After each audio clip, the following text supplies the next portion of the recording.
music ba yan? Meron! Music!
mag-YouTube, magpasa muna kayo ng gospel. Kaaraw na Panginoon. Gagawin namin sa kanila. Kaya palagay hindi naman nasasayang yun. Kahit kasi kung Wednesday na, meron kami bibirasal, parang mag-aaral ko na sila ng leksyon nila. Makikita ko talaga na marunong sila sumagot. At yun lang, at saka yung advice ko sana sa mga kasama din namin iba. Kung wala naman silang gagawin sa bahay nila, gusto ko sana makisama na dyan, join sa amin. Kasi mahalaga talaga sa atin yung may kaalaman tayo sa Panginoon, yung salita ng Diyos. Nakakatulong yan. Sabi ko nga, mawala yung aming kalungkutan. Kung nandiyan nagbabasa kami ng gospel, Biblia, kalagi yun. Kaya kasama yung si Mayor,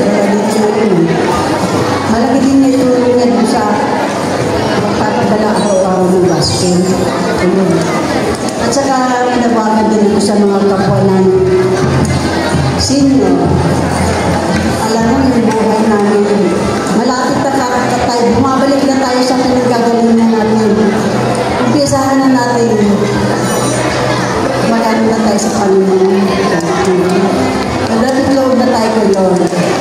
Kasi iba talaga yung hindi naman sa sinasabi na magaling na ako. Nararamdaman ko, pag ako'y malungkot, basta ka lang ng gospel, isipin mo, himay-himayin mo yun, mawawala yung lingkod mo. Tsaka, wala kang iniisip. Nagkukonsensya na. Halimbawa, mag-absent ko sa isang misa, halimbawa, mga rosary, ay, ang konsensya, grabe na yun. Kaya kailangan, palaging pinatawag si Lord. May naman silang malinao kay Lord. Hindi sabi ko sa kanila. Kasi nakikita tayo ni Lord. Hindi tayo pwede mabalibay kung gano'n sa kanila. Kaya kung katulad din sa Rosary ng dito sa shrine araw-araw, sabi ko, wala din lang naman kami ginagawa. Kasi mga senior na kami. Pati mga youth, dito na rin kasama na rin namin sa Rosary.